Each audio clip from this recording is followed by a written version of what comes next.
Welcome to Rethink, the Financial Advisor Podcast. My name is Adam Holt. And this is Derek Notman. We are your hosts, both veteran advisors and fintech CEOs who challenge the status quo, question everything, and have fun doing it.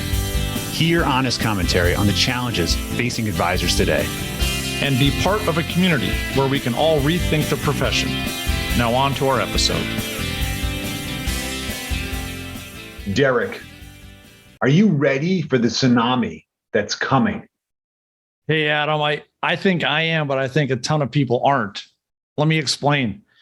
What is this tsunami? It's this massive event that builds and builds. We have fair warning it's coming. It's precipitated by one event, but then it takes time to build. We know it's coming. We can see it coming. And if we don't get out of the way or preempt it, it crushes and destroys everything in its way. So I know that I love to surf, so I'll even go out and surf when we have a tsunami warning, but I'm prepared for it. And I think if we apply this to the financial advice industry, we have got a massive tsunami coming. And we've talked about this before. That's going to be disruptive in ways we've never seen before. Now, I'm trying to be overly dramatic here. Yeah, that's great. I think there should be drums in the background. Right? Yeah. It'd be like a Boom, boom, boom, boom, boom, boom, boom. We do that like a beatbox on a podcast. Now, a tsunami is a wave, right? And we know that there's been several actual tsunamis in the world that have, in our modern day, actually, that have been devastating. And one of those things that we've learned about tsunamis is that the water goes out before it comes in because it gathers and it goes in. And I happen to think, and the reason why we're bringing this up on this podcast is we're seeing the signs of the water coming out, going away from the shore. The shore is getting long. People are getting comfortable. They're like, oh, look at this nice big beach. And that's an indication that something's coming. And for those that are wondering, and it really has to do with major change that's coming in the digital advice realm. I think that's the tsunami. Yeah, digital tsunami. And the irony behind this, as we've been talking about it, is that the tsunami has been argued to be, well, that's just robo-advisor, maybe robo-advisor 3.0. Or maybe that's really just digital processing or straight-through processing. And I would argue, I think we both would, that it's all of it. There's a digital advice wave coming. And you realize how many people have their house and their practices boarded up with like paper and staples, and that's not going to survive this kind of tsunami. No, it's going to take this digital wave's it's going to push all that stuff away. You're gone. You're done. It's been a long time coming. I mean, you talked about this years ago. We've discussed it many times. We've got a special guest that has been talking about this for a while too, that I think it'd be fun to listen to today. Absolutely. Well, we did invite Jason Wenk from our community. Jason is the CEO and founder of Altruist. And if you haven't checked out what they're doing, they're really trying to reinvent the whole custodial process, how you see performance, onboarding, and they're really using modern techniques to do it. And Jason has been, like the two of us, has been 20 years as a financial advisor. He really focuses on systems. He's a EY Entrepreneur of the Year in 2018. I know that's a big deal because I didn't make it to the Nationals, so I was kind of annoyed. So hey, hats off, man. That's a real big deal. He previously founded FormulaFolios, so he's got a lot of focus on tech in our space, and he's got a really interesting perspective. I think Derek will appreciate this Speed Rethink Tank interview. Should we hear what he has to say? Yeah, let's jump in. Here we go. All right, let's hear Jason. Well, I mean, I wish I could say that it's like entirely unique and only mine and no one else in the world has the same view. But my take is that it's this massively huge market that's largely ignored. I mean, we live in it. So of course we think it's the greatest thing in the world. But when you really think about like people talking about DeFi and Web3 and all sorts of other things happening around the world. I mean, one of the most slept on industries that is absolutely gargantuan in massive need of a reinvention. It's financial advice. I mean, it's very, very, very much slept on. And I think going to have a really, really big run the next 10 to 20 years. What are you tending to see in terms of advisors? I mean, when you talk to a lot about what their aggravations are, their pains, why they're moving around, What are you seeing as the bigger motivations for people entertaining, we'll call them new platforms? Yeah, well, I've been like living in the RIA space for almost 20 years now. And so I don't have total blinders on to the whole rest of the industry, but that's the area that I live in. And I can say that the RIA channel is fascinating because what we're really seeing are incredibly unique small businesses being born really rapidly, meaning like, not hundreds of thousands, hundreds to thousands of these really, really unique small businesses being created. That was not possible in 2004 when I started my first RIA. And I'm really, really excited about that. I think people are doing things on their own terms. It's really cool. They don't have some manager saying, go only serve people with $1 million or $5 million or $10 million, or only work with these people in our local geographic banking office region. Like, people can create these incredibly unique, specialized businesses in this RIA channel, and still some deficiencies of the tools, but it's so much more possible to build the business of your dreams, serving clients exactly how you want to today than it's ever been. Yeah, it's really encouraging, right? It's a great time to be in this industry. I think as a younger advisor, if we were to rewind 20 years, it'd be a pretty cool, exciting time to enter in. What would you say, Jason, is like a missing opportunity for advisors? Something that is, I don't know, maybe it's a challenge currently or an upcoming challenge that advisors at large are not addressing or don't even see coming? It's been talked about since I basically got into business, and it's never come to fruition, right? There's this whole like, what's going to happen when all of the old advisors are gone? Or what's going to happen when all the old people die and all their money gets transitioned, this trillions of dollars of wealth transfer, Mm-hmm. And for the better part of 20 years, I've been hearing about these things that are going to happen, and they have not happened yet. And so I think as a result, people are like, oh, they're never going to happen. Mortality is real. It's nothing. This shit's going away, right? I mean, yes, maybe people are living longer, and yes, maybe a lot of advisors have made the decision that they're just going to coast and kind of work part-time-ish, versus selling. But in the next 10 to 20 years, it is going to be just wild how different the average client demographic is, right? Today, all the people who are 60s, 70s, 80s, many of them won't be alive. There will be a massive wealth transfer. The expectations of those clients that today are 40s, 50s, 30s, or even 20s, look, they don't want their grandpa's financial advisor, and they don't want their grandpa's financial tools. They don't want a 400-page financial plan that's impossible to read. These are all things that, like, it's been talked about a long time. People are sleeping on it because it hasn't happened yet. And if people just continue to operate, advisors it is, like with their blinders on, it's just going to hit them like a ton of bricks, and it's going to be too late if they're not preparing for it right now.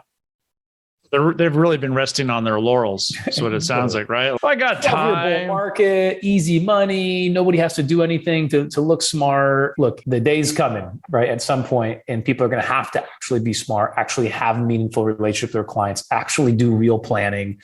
The last 10 to 12 years has made it look real easy, but it's not going to be this easy forever. Yeah, 100% agree. So along that vein then, Jason, what action steps would you say for advisors knowing that this tidal wave is coming? We just had the tsunami warning here on the West Coast. Yeah. What can we do with this warning that we're getting? What are the action steps, whether you are listening and you're 6 months in, you're like, what the heck am I doing? Or you've been around for 30 years and maybe you're like, okay, I finally got to address this thing. Well, I think, again, self-serving, because obviously I've seen this stuff coming, and I think both of you have as well. So we'll be collectively self-serving, not just me serving myself, I suppose. Advisors have to fully 100% embrace being digital and delivering phenomenal digital client experiences. People that are still trying to get by with DocuSign, and that only works on a third of your forms, and then you've got to get something else, medallion stamp, signature guaranteed, and you're inviting clients to, just in terrible user interfaces and thinking they're going to be okay with it.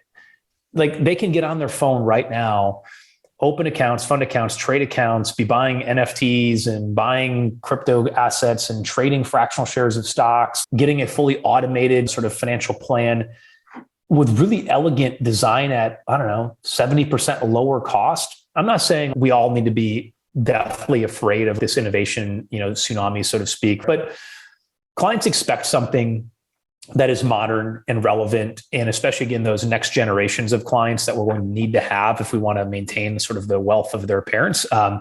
So you might as well start today. And it's just, again, it's really easy for people to get complacent and be like, well, I don't need to change anything right now. My clients are cool with the way things are right now.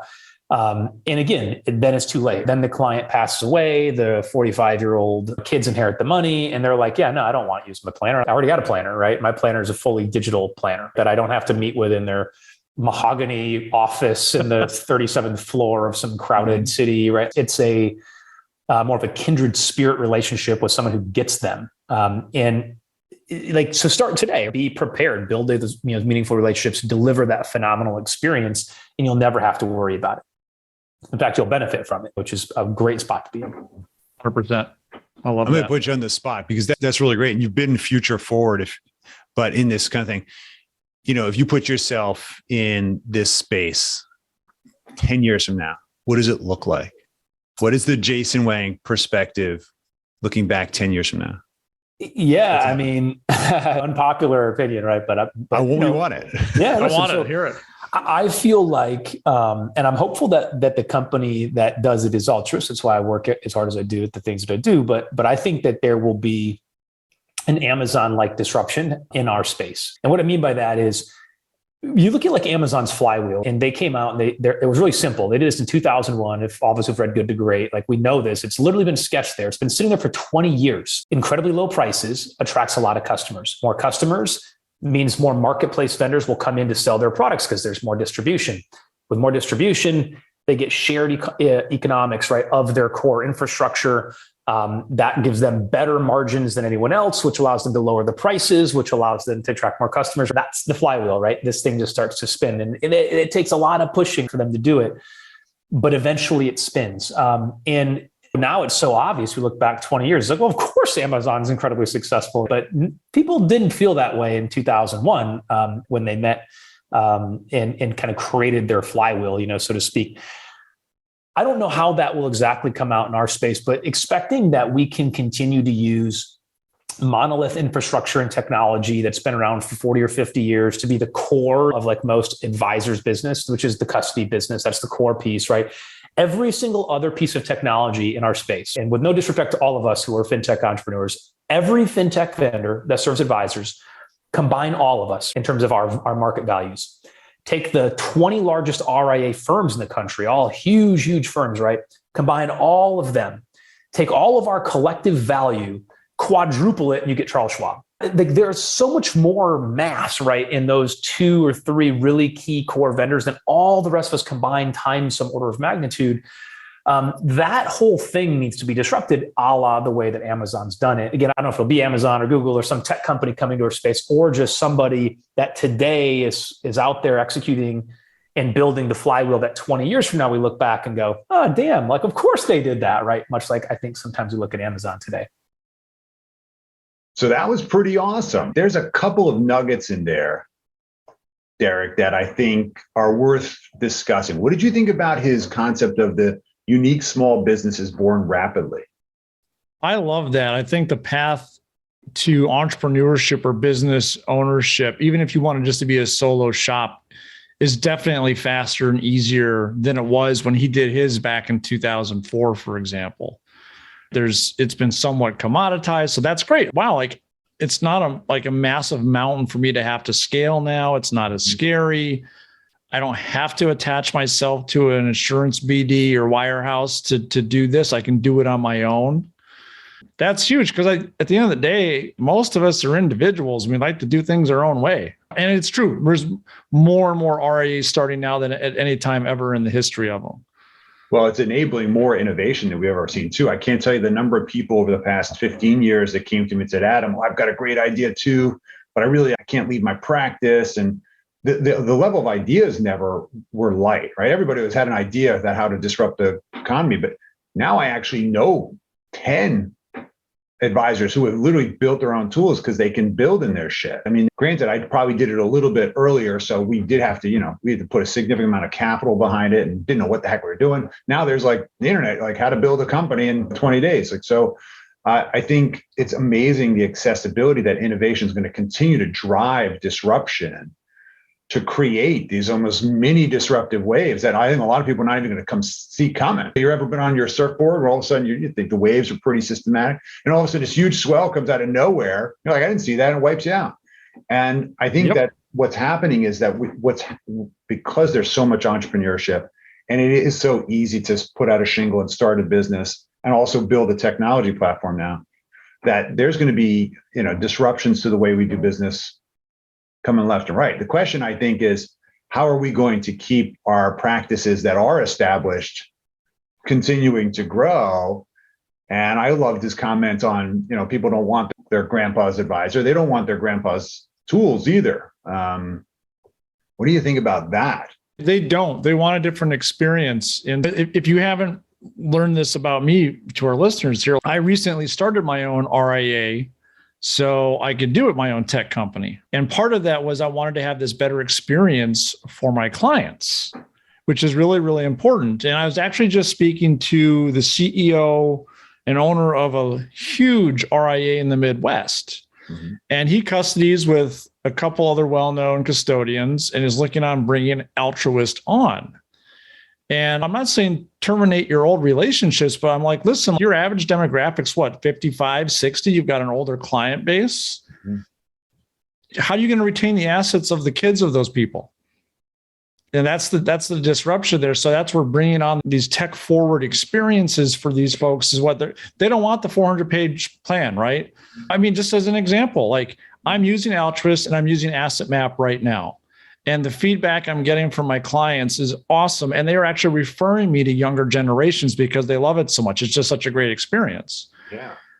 They don't want me to send them a 400-page report. They don't want to deal with a half-hour DocuSign e-app. That stuff's all antiquated. It's done. Yeah. I like what he said too about the whole generational wave coming. I've done a lot of public speaking about this, wealth transfer, maybe it's $100 trillion now that's going to move from one generation to the next.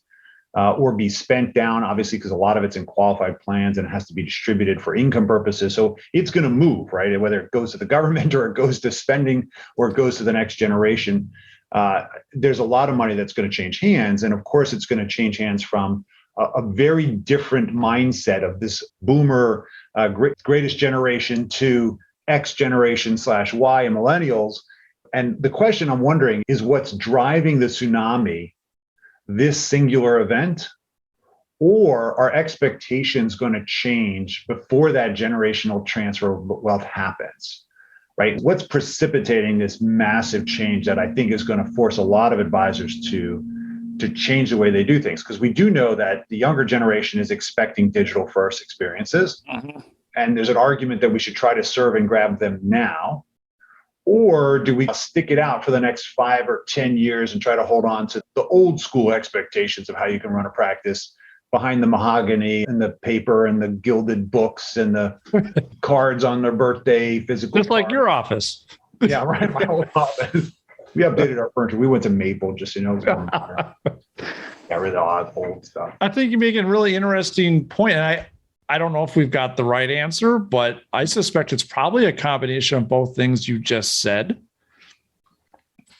Mm-hmm. But it's the flywheel, right? Like Amazon got the flywheel started for books and then all the things they do now. Mm-hmm. But it doesn't take a whole lot of thought to be like, what if I got a flywheel like that for financial advice? Oh, and then arguably, and he made a really interesting comparison. Like he added all of the fintech companies and the large RIAs together, and we're still not as big as Schwab. But when you do take that collective to get together, maybe that collective over the last 10 years has actually spun up that flywheel. And now it's either running on its own, we just don't know it yet, or it's about to. And that's going to be kind of like when that tsunami starts to crest. Like, wow, that beach was really nice, but what's that big thing coming towards me really quickly now? Uh-oh. Yeah. And you feel the wind on your face, right? And yeah. You can't outrun it. You can't, you're done. It's too late. I guess in a tsunami, is there a survival mechanism? I guess you just get a buoy. I don't know what you do. What do you do with it? You don't be there in the first place. You listen to the warnings. You listen to the people saying, hey, it's coming. Get the hell out of there. Well, I think to stick with this analogy, I think tsunamis in real life also have multiple waves, right? There's usually one, then there's a follow-on, then there's a swell. Yep. I don't know exactly how it works. So I apologize if we're destroying this analogy. We're not oceanographers. Right. Oceanographers, geologists. Yeah. Right. Even if those are the right terms, I don't know. We're not scientists. Right. We're financial advisors, which means we know very little about a lot of stuff. Yeah. Self-deprecate here a little. I think that where I was going with that is I think there's several different mega trends that are coming that I don't know that advisors are really paying attention to or caring about, because as you said, and I agree, and I talk about this too, we've been a little bit complacent. We've seen that an argument, so I'm paperless now. You're not paperless. You're using PDF on DocuSign, right? You're still doing a fillable PDF. You're doing 30 minutes to complete an application. It's not a digital process. To move the money over 4 days, to do a telemed, and that's as advanced as you're going to get, as opposed to, AI underwriting. I don't know. So I think it's true that there's been a lot of patchwork, tape, glue put on those shanties that are still generating huge margins, which is just ripe for the next level of disruption. And I want to ask you about this idea of an Amazon-like disruption, because I know we've talked about it on prior podcasts. What do you think are the first 2 or 3? Let's just imagine for a second. What do you think could be an Amazon-like disruption in our space? Oh my gosh. Are you talking from like a product perspective? Like what products, or even like, and this is where I'm not worried about them replacing us human advisors. Because they can't do that. I think you and I were just chatting about this, but why can't I go, hey, Alexa, buy me some life insurance? Or, hey, Alexa, open up a Roth IRA for me. Right. And then they do like credit card on file. Let me use your, seriously, right? The piping's already built to do it. Right. So I think it's just a matter of hooking up the pipes to get that to work. And whether that's Amazon or Google or Facebook or some other behemoth that says, you know what, it's time to turn this thing on. It'll happen. Wouldn't Apple just add it to their wallet? I mean, can't I just add a Robinhood style purchase, or, take the extra money I was going to put on this bagel, the extra 50 cents, and with Apple Wallet, move it to shares in Bitcoin? It's so clear that this is going to happen. The question is going to be, what's the advisor's role in it? And I don't know that it's going to be built with the advisor's access in mind. So the advisors are going to who've usually had access and oversight on the investments and the assets and what's going on. So we could be a little bit of the, quarterback, or like watching over it. We're watching the store. I think it's all going to happen on the consumer side, and advisors are going to be in the dark unless the consumers actually let them in, because it's going to be in such a convenient mindset. It's in my Alexa, or I bought it. It's easy, right? I got it done because it's easy.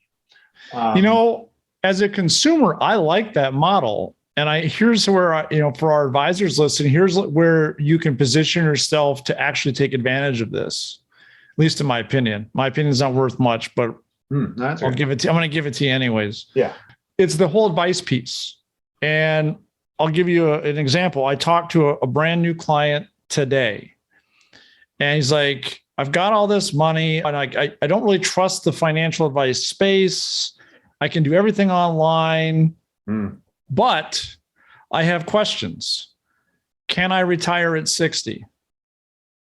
How does this purchase or this investment affect my future versus this one? How do I put all these things together? And that's where human advice becomes really important, because human advice is not something a robot can just punch out and do.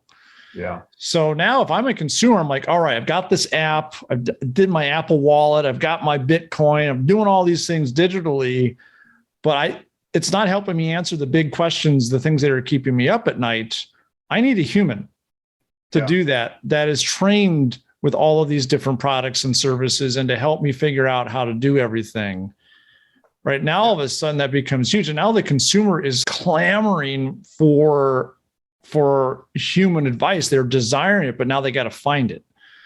Yeah, that's the thing though. Is that advice? Think about how often you talk to your clients or how often they call upon you. Do they call it? They talk to you maybe once, twice, 3 times a year. They don't need continuous advice. It's like, They don't. I need an hour here. I need to do, but here we are charging a percentage of asset-based comp because theoretically we're managing day to day their assets. When for the most part, we all know we've used technology to scale so that we don't have to spend 80 hours a week making investment decisions. So as a result, there's inherent, we'll call it arbitrage in there that I think that technology is going to squeeze out, which is my argument for as much as it, concerns me in awareness that wave is going to disrupt a bunch of people. The monetization for most of the financial services community has been asset-based and, fee-only asset-based comp. If I want to do a lot of this stuff myself from these different disruption tools that's easy for me to do and execute, I'm probably going to pay a fee as a professional to an advisor, a fee-based that true, like I'm paying about $100 an hour, whatever it is. My question to you, and I made this to my doctor friends, I said, you know what? You're going to be disintermediated eventually by China and India. And they're like, what are you talking about? Medicine is always delivered by a human. Yeah. And so we're never going to get rid of the humans. We're the human advisor. I'm like, yeah, I went to the emergency room 2 years ago and the doctor was on a screen on Zoom in India. Okay. Now you tell me that there's not going to be an impact of that, especially in emergency room technology, imagine triage environments, Sure. That you can outsource a physician or a pharmacist or someone else who can make a legal decree and digitally record that within their boundaries of their profession and their codes and all that stuff. How long is it going to be before we can put a CFP in a low cost human, capital cost? And so why can't I pay $50 a year instead of $5,000? It's already happening. I'm not going to name the companies, but there are companies doing just that already. Paraplan, I know entire companies have paraplanner teams, hundreds of advisors, CFP certificates. Yep. In India right now. And they're their back office right now. And they're doing that. You're telling me already happening. The client who already has the money. I think the wave is coming in such a disruptive wave that most advisors are literally resting on their laurels and going, it's not going to happen here. And you know what? If you're 5 years out from retirement, okay. I agree.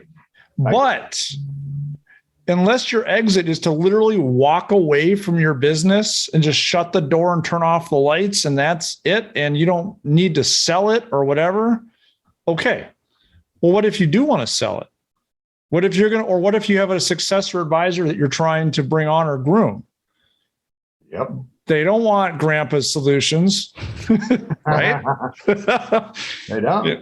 So you better pay attention. So I would argue that the majority of people or advisors really actually need to pay attention to this, unless you really just don't care and you are going to walk away. Mm-hmm.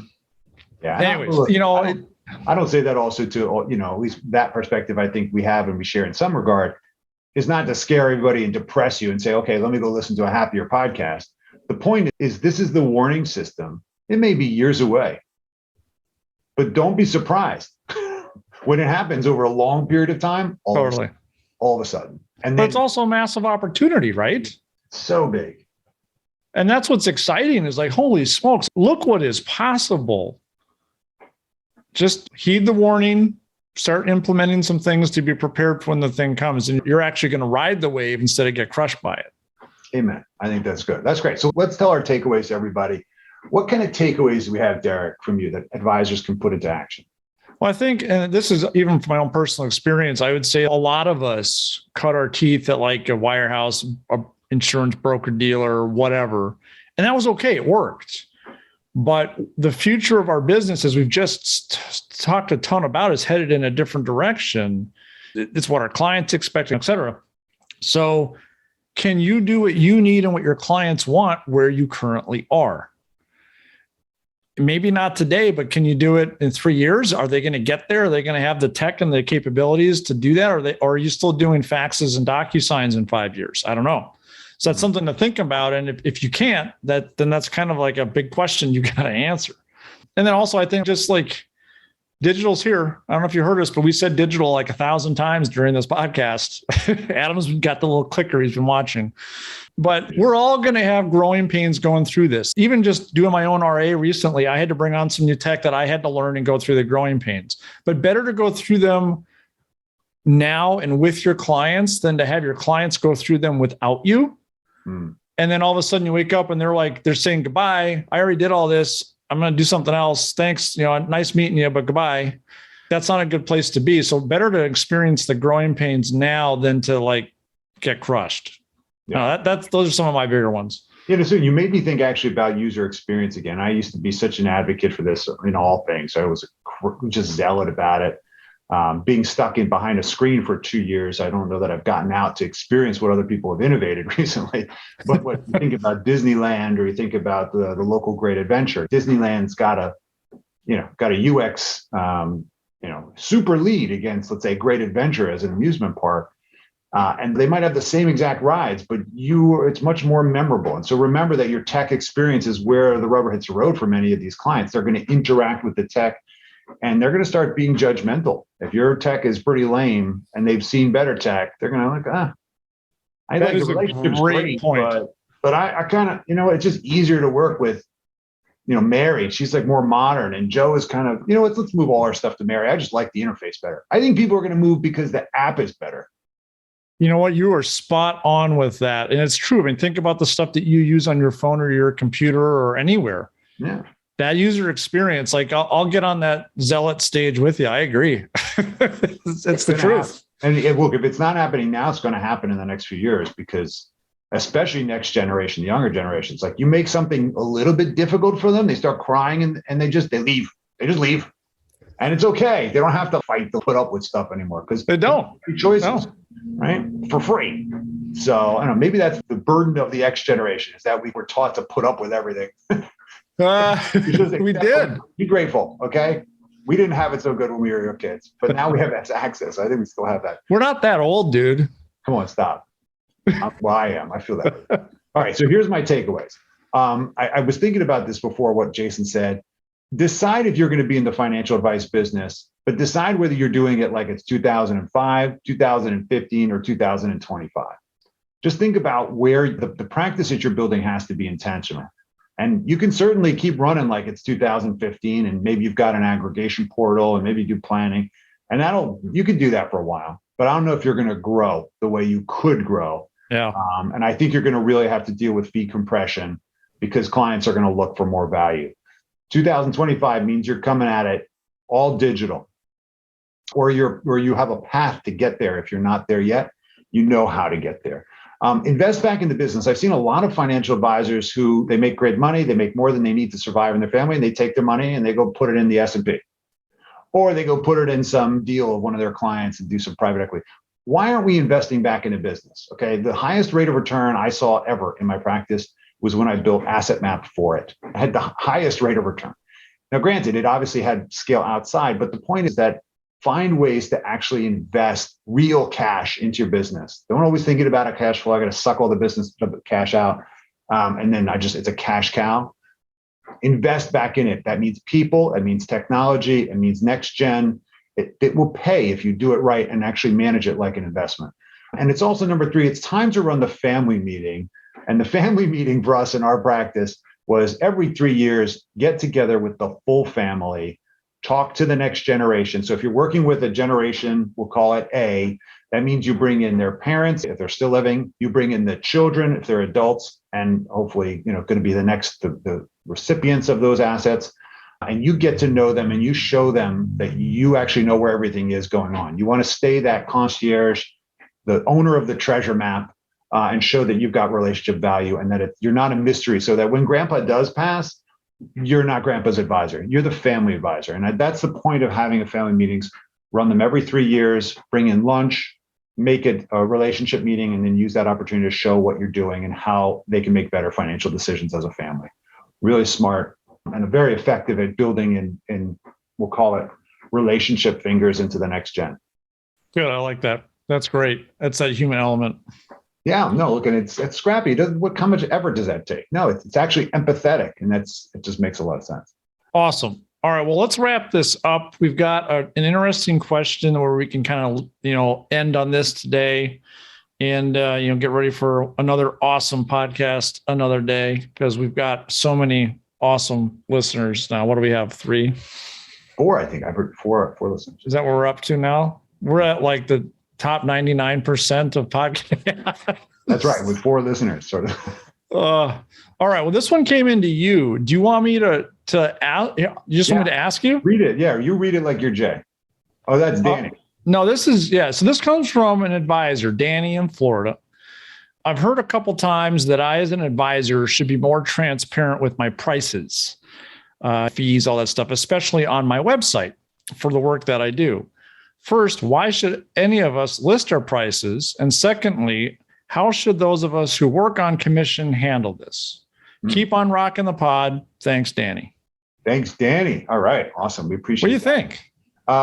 It's an interesting thing. I've seen this more and more. There is something that's interesting that we learned from sales many years ago, was that when you don't show your prices, you're communicating something intentionally or unintentionally.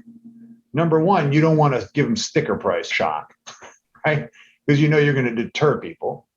Or you're too high end and you don't need to show your prices, because if you can't afford me, you're not a good client.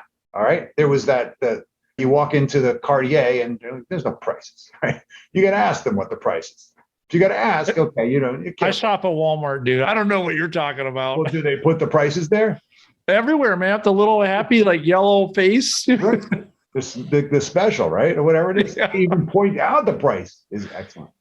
I think it's what you're trying to communicate there. I tended to believe that financial services was the original SaaS business. We're advice as a service. We're charging an ongoing asset management fee. And as your success happens, so does my success, and we keep you long-term. And so the lifetime value of the client is really very similar to a tech company. You're paying monthly for that product. But the reason I say that is because I have seen a couple of firms actually start posting the different price tiers, because people are so used to going to a website, checking out the people, looking at the founders, and then seeing the tech at a high level or whatever it is they're buying, and then seeing the price. They go to the price. It's the second or the third page almost every single time. And in the absence of it, it basically helps. It makes it difficult for me to understand. So that's my take on it. If you want to be accessible, put your prices and be proud of those prices.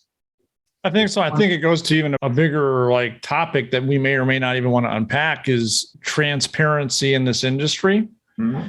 And maybe it's not your prices. Maybe it's the fees of the things you're doing for your clients and how that can lead or not lead to trust. So I don't know. We can hash this out, but it's a really interesting question. I mean, me personally, I've been listing my prices for years. Mm-hmm. I was always of the opinion, just as you said in the example for the website, that's one of the things I want to see. And if I don't get that answer, I'm out of there. I don't care how much it is. I want to know. It's just like buying a TV at Best Buy. I'm not going to compare the 3 most expensive TVs, but not know the prices. Right. Yeah, I want to know that stuff. Look, price is one thing. We do use price to communicate perceived value. So the question is, what are you going after? Where price is not an object, or where price is recognizably a smart decision. If you're a financial planner and you want to have people make good financial decisions on what they spend money on, why are we hiding prices? Right? Exactly. Kind of the antithesis of a budget. So don't worry about what you pay for coffee, or worry about what you pay for coffee. Don't worry about what you pay for advice. That does not. That kind of doesn't make sense. So I think you should show it if you can. A lot of the commission ones, that's a problem. I don't know how you do it. Say, yes, I make 50% of your first year premium. I don't think people want to know that. No, they don't want to know that. But I'm not on commission anymore, but I used to be. And what I did for that is I simply said that some of the things that I may help you with pay a commission that is set by the issuing company. If you want to know more about it, ask. Right. And that's pretty transparent, because I may or may not sell you one of those products. And if I don't, why am I telling you how much I'm going to get paid on it? That seemed to work pretty well. Anyways, that's a good one. That's great. Well, thank you, Danny, so much for that. And of course, thanks, Jason Wenk, for being a great sport and putting up with our antics. We appreciate all the stuff that you're doing out there for Altruist and the supporting advisors. And we very much think that you're going to be creating part of that tsunami. So good luck in that. For those of you that are listening to us, make sure that you follow us on LinkedIn. We have a Rethink the podcast now actual LinkedIn page. You can go and check that out. Follow us there, as well as remember, if you do submit a question, we'll send you some swag that has Rethink on it. You can walk around, people be confused why you say Rethink on your t-shirt or your hat. Pretty cool. Make sure you subscribe and definitely leave a review so other financial professionals like you can find us. Derek, as always, I appreciate you and all you're doing. Likewise, my friend. Hang 10, everybody.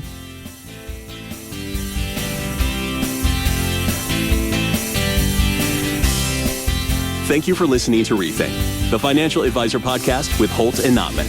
Be sure to subscribe now and join the ongoing conversation. The information covered and posted represents the views and opinions of the guest and does not necessarily represent the views or opinions of AssetMap or Connector. The content has been made available for informational and educational purposes only